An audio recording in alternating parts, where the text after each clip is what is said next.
아브라함은 믿음의 조상이죠. 믿음의 조상이라지만 그런데 아브라함에게는 믿음의 조상다운 그런 면면은 아직 보이지 않습니다. 믿음의 조상이라면 거기에 걸맞는 족적을 보이고 또 조상다운 뭔가 한 방이 팍 있어야 되는 것 아니겠어요?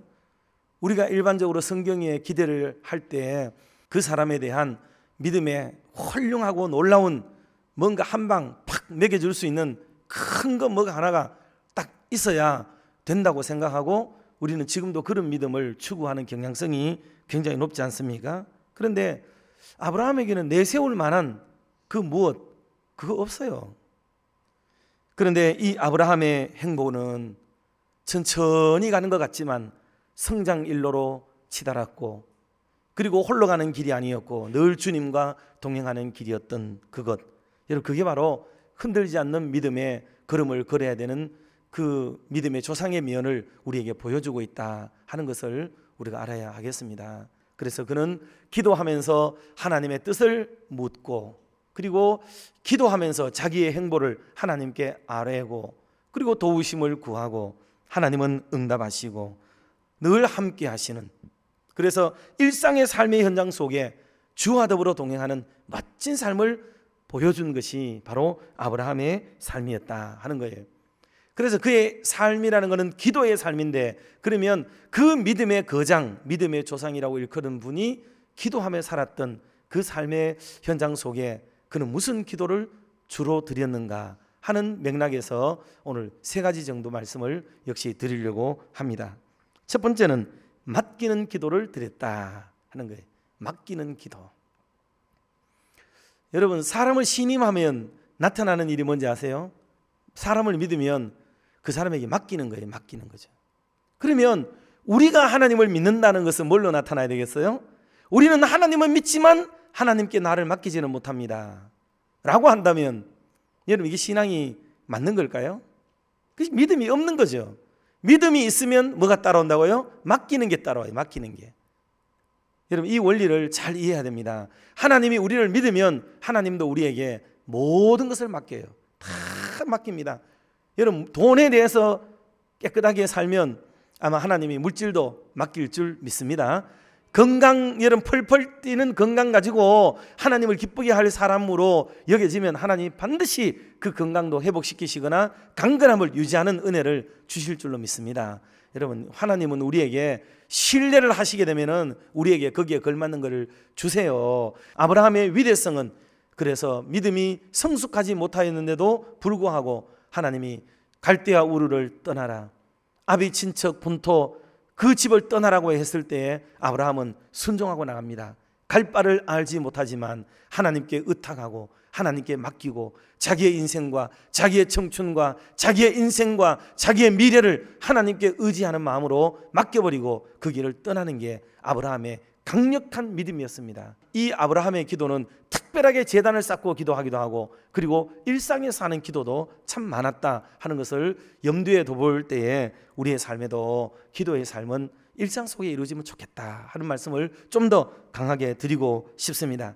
성도 여러분, 우리가 하나님과 동행하는 은혜의 삶을 사시기를 주님의 이름으로 축원합니다. 하나님과 동행하는 게 모든 것의 기본이에요. 여러분, 사람은 믿을 존재가 아니고 사람은 뭐 한다고요? 사랑해야 될 대상이다 하는 것을 기억을 하고 하나님은 신뢰의 대상으로서 하나님께 우리가 기도의 제단을 쌓아야 되겠습니다. 두 번째로 아브라함의 기도는 회개의 기도를 드렸어요. 회개. 아브라함은 처음부터 말씀드렸듯이 온전한 믿음의 사람은 아니었어요. 가나안에 들어온 지 얼마 되지 않아서 겨우 도착한 가나안인데 그 가나안 땅에 도착하자마자 가나안 땅에는 흉년이 크게 들었어요. 그때 이 사람의 영성은 떨어져 버리는 거죠. 믿음이 자라나는 믿음이기 때문에 어느 한순간에는 이게 멍하니 그 믿음이 작동되지 않는 거예요. 작동되지 않아요. 그러니 순간 아이고 여기까지 왔다가 이 땅을 하나님이 자손에게 주리라 했던 말과 이런 많은 말들은 다 잊어버리는 거예요. 그리고 그는 순간 가장 돈을 잘 벌 수 있고 괜찮고 성공할 수 있는 방법, 그 방법은 바로 저 건너편에 있는 애굽이라고 생각을 하게 되는 거예요. 그래서 애굽으로 내려가게 됩니다. 애굽에 도착하자마자 진짜 이 사람은 기도 한번 하지 않습니다. 그래서 나중에야 다시 돌아와요. 창세기 13장에 가서 말씀인데 우리 13장 4절 말씀 같이 한번 우리 합동하도록 하겠습니다. 봅니다. 그가 처음으로 제단을 쌓은 곳이라. 그가 거기서 여호와의 이름을 불렀더라. 아멘. 그래서 처음으로 제단을 쌓은 곳으로 하나님이 그를 돌아오게 만들었어요. 여러분, 저는 이 구절이 제게는 참 마음에 감동이 많이 일어났어요. 여러분, 우리는 기도의 제단 또는 처음 믿을 때, 처음 임직받을 때, 첫사랑을 회복하고 처음 결혼할 때의 설레임과 가정을 이루던 그 행복했던 순간들을 좀 떠올려보자. 임직받을 때의 그 감격스러운 순간들을 좀 한번 되돌려보자. 그렇게 우리가 원래 주장하고 나서는 것 아니겠습니까? 그러니 초심으로 돌아가고 처음으로 돌아가자. 우리가 너무나도 많이 벗어났어요. 너무나도 빗나왔습니다. 그 순수한 마음들, 그 깨끗한 마음들, 그 본래 우리에게 주셨던 하나님의 거룩한 양심들, 여러분 우리 형제 사랑이 아름다운 마음들, 이런 것들, 이웃과 정답게 지냈던 순간들, 이런 것들을 다 지금 우리가 뭉개버리고 살아가고 있다고요. 이게 새록 좀 회복이 되어지고 처음 제단을 쌓았던 그 심경으로 돌아가서 하나님 앞에 기도를 회복하고 은혜를 회복하고 그리고 하나님의 사랑과 축복도 회복하는 그런 은혜가 일어나야 될 줄로 믿습니다. 그러므로 성도 여러분, 우리가 회개 그러면은 굉장히 회개도 또 어렵게 생각하죠. 우리는 기도, 회개 그러면은 기독교의 핵심이지만은 가장 부담을 느끼는 단어들이 바로 이거예요. 회개는 죄를 깨닫는 데부터 시작하는 거예요. 마지막 세 번째로 드릴 말씀은 제단에 기도를 올렸어요. 제단에. 여러분, 기도를 제단에 올립니다. 이 말을 여러분 잘 이해를 하셔야 되는데 제단에 올린다는 말의 의미는 두 가지가 있어요. 하나는 제단이 있는 곳에 가서 기도한다는 말이기도 합니다. 그런데 기도하는 그곳이 제단이 되는 것입니다. 기도하는 그곳이 바로 제단이 돼요. 그래서 성도는 제단 삼아야 됩니다. 제단 삼아야 돼요. 여러분, 우리가 일상에서 제단을 자꾸 만들어 가야 돼요. 제단을 그렇게 할 때에 되는 거죠. 그런데 결론으로 여러분, 이 제단의 핵심은 뭐겠어요? 제단에서는 제사를 드리는 곳인데 그 제사의 핵심은 뭐냐 하면 자기 드림, 자기 희생, 자기 바침이에요. 여러분, 우리 신앙이 지금 왜 좋은 믿음으로 가지 못하느냐 하면 구약의 제사가 오늘은 예배잖아요. 예배. 그런데 오늘 우리의 예배는 희생이 있나요? 드림이 있나요? 바침이 있나요?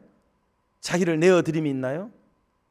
우리는 그런 것보다는 이상하게도 이 예배에는 내가 은혜 받아야 되고, 예배는 내가 볼 때 좋은 예배가 돼야 되고, 내가 볼 때 성숙한 예배가 돼야 되고, 모든 걸 내가 판단하는 거예요.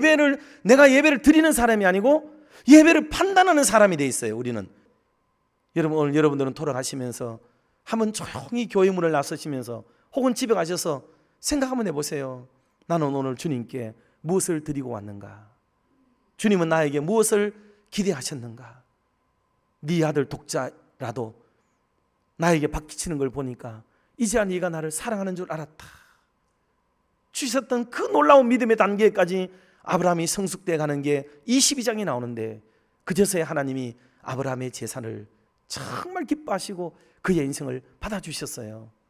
그러므로 사랑하는 성도 여러분, 오늘도 저와 여러분이 하나님 앞에 드려야 될 것들이 과연 무엇인지, 그리고 제대로 된 예배를 우리가 진짜 드리고 있는지 잘 한번 생각해 보시면서 하나님을 기쁘게 하는 은혜의 삶을 살아가는 저와 여러분이 다 되시기를 주님의 이름으로 축원합니다.